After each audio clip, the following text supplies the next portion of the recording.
Bonjour à tous, j'espère que vous allez bien. Alors aujourd'hui j'avais envie de vous faire une petite vidéo en regroupant tous les conseils que je peux vous donner pour avoir une belle peau. Alors déjà premièrement, le plus important pour moi en tout cas, c'est de se nettoyer le visage matin et soir. Même pour tout le monde, pour ceux qui ne se maquillent pas, pour les hommes.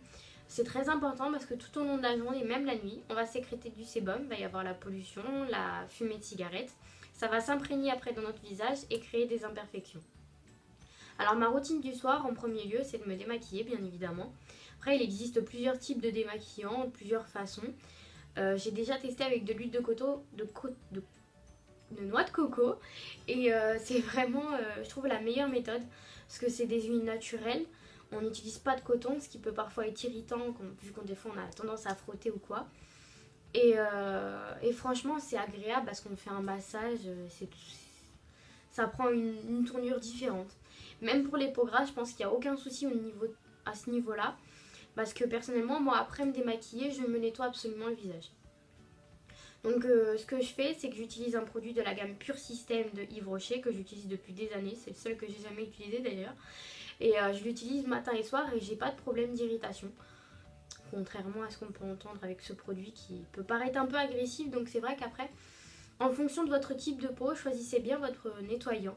C'est marqué de toute façon sur ces produits-là en général, pour peau grasse, pour peau mixte, pour peau sensible, que le soir, que le matin. Faites bien attention à cela et vous en avez pour des prix différents, pas chers et des fois des un peu plus, beaucoup trop chers.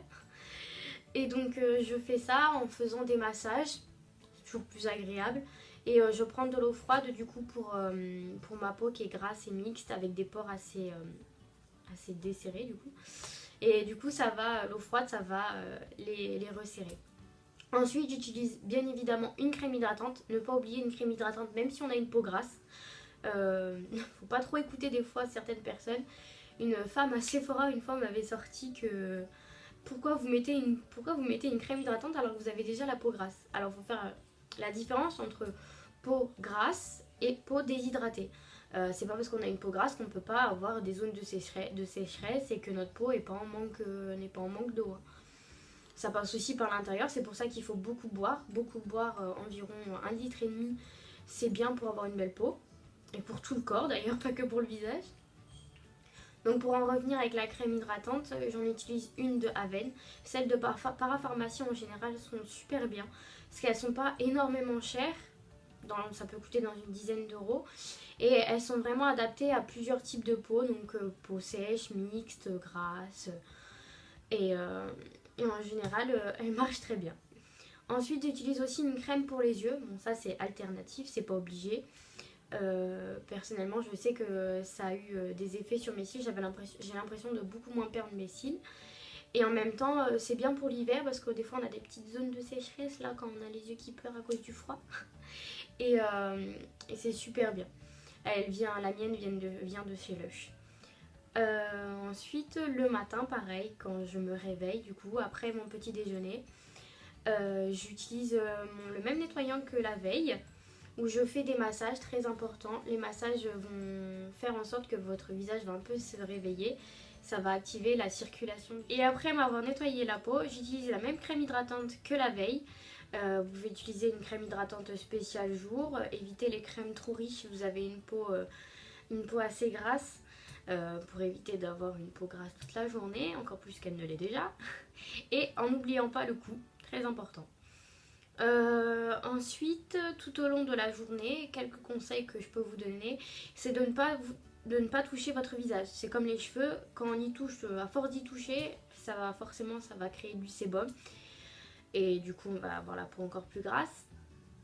Ensuite, les boutons, évitez d'y toucher la journée, même le matin, de préférence le soir pour que ça ait le temps de cicatriser tout au long de la nuit. Alors, le conseil que j'utilise depuis des années, c'est l'alcool à 70. Alors, si vous avez par exemple des petits boutons dans le dos, même si vous touchez à un bouton, le matin, le soir ou quoi, et pour pas le laisser comme ça en fait, c'est comme une plaie, c'est tout simplement de le désinfecter avec de l'alcool à 70. Je parle 70, 80, 90, c'est pareil.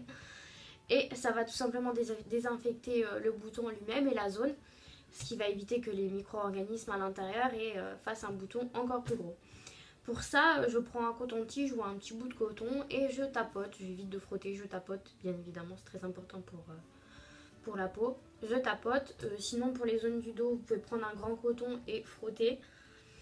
Je sais que ça peut être agressif pour la peau, mais ça marche. Quand on a des boutons et qu'on est jeune, de toute façon, c'est pas facile de se débarrasser de ces boutons, donc voilà.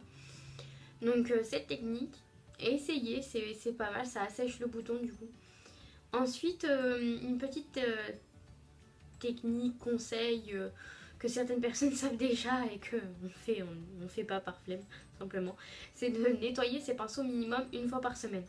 Alors c'est très important parce que les pinceaux en général sont... Enfin, il y a toute la poussière qui va dessus, on les utilise tous les jours.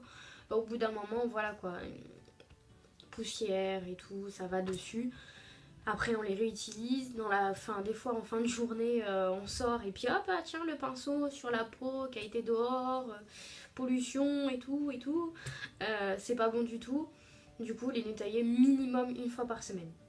Ensuite, quelques autres petits conseils que je peux vous donner, c'est d'éviter l'exposition au soleil. Alors, si vous, bien sûr, on ne peut pas trop non plus des fois ne pas s'exposer, utilisez un primer ou un fond de teint avec un SPF à l'intérieur. Alors ça va pas vous empêcher de bronzer, bien évidemment, c'est comme la crème solaire, ça n'empêche pas de bronzer même s'il y a un indice fort. Ça va simplement la protéger des mauvais rayons. Chose très importante, ne pas toucher son visage avec des mains sales. C'est comme quand on commence à se maquiller, tout simplement le matin, on a le visage propre. Les mains, c'est pareil, il faut les avoir propres. On touche tout, on touche n'importe quoi, notre téléphone qui est plein de microbes, tout ça et tout. Après, on va toucher notre visage et ça va créer encore plus d'imperfections parce qu'on va mettre des microbes dessus, des micro-organismes et ça va créer des imperfections. Ensuite, chose qui marche très bien, surtout en fonction des produits qu'on utilise, c'est de faire un gommage et un masque une fois par semaine. 1 à 2 fois par semaine.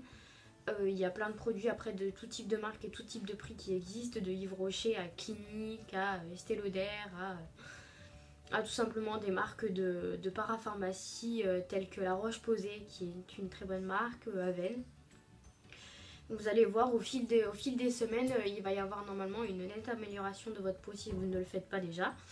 Alors, les produits qui marchent, j'en ai déjà testé certains, dont un qui s'appelle le patch neutraliseur de boutons SOS Spot 8 heures de la gamme Pure System de Yves Rocher. Ce que ça faisait sur moi, du coup, c'était quand je voyais que j'avais un bouton qui commençait à apparaître, qui était assez gros et pas joli à voir, je le mettais. Ça a une action du coup de 8 heures, donc faites ça de préférence la nuit. Et le lendemain matin, quand je me réveillais, je voyais qu'il avait quand même beaucoup dégonflé. Et en fait, son développement va être raccourci. Au lieu d'avoir un bouton qui va vous durer 5 jours sur votre visage, ça va durer 2-3 jours, quoi. Ça va du coup, il va se développer beaucoup plus vite. Alors je m'entends quand je dis ça. Le lendemain, je voyais qu'il était qu'il était dégonflé, moins rouge. Et qui commençait déjà à s'enlever. Après, vous n'avez plus qu'à passer le lendemain un petit du coup alcool à 70 pour bien nettoyer. Vous nettoyez le visage, crème hydratante et hop, c'est parti. Ensuite, vous avez d'autres produits que j'ai jamais testé qui est l'éponge Spongeac, qu'on entend beaucoup parler de la part de Elsa Makeup, qui marche très bien apparemment sur elle, et aussi Noémie Makeup Touch qui en parle. Vous en avez des similaires chez Kiko pour un peu moins cher du coup. Vous avez pour des gammes un peu plus hautes de prix les brosses Clarisonic et aussi de la marque Clinique. Il faut compter en moyenne quand même 150 € pour ces brosses là.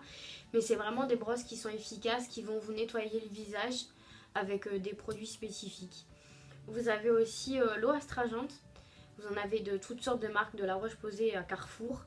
Ça va resserrer vos pores et du coup ça va faire un peu comme de la colle à 70 étant donné qu'il y a de l'alcool dedans. Ça va assécher vos boutons.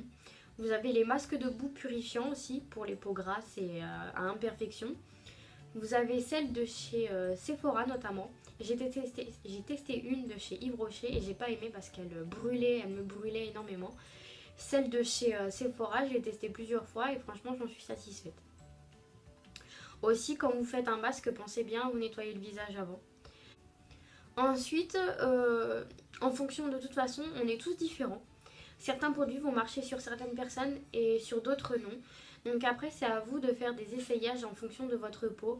Vous pouvez essayer de demander des échantillons de masques chez Sephora ou quoi. Et après, vous n'avez plus qu'à essayer de trouver le meilleur produit. Je vous ai donné tous les conseils que je connaissais pour avoir une belle peau, tout ce que je fais tous les jours et tout au long de l'année. Donc j'espère en tout cas que ces conseils vous auront aidé à avoir une plus belle peau et à la prochaine.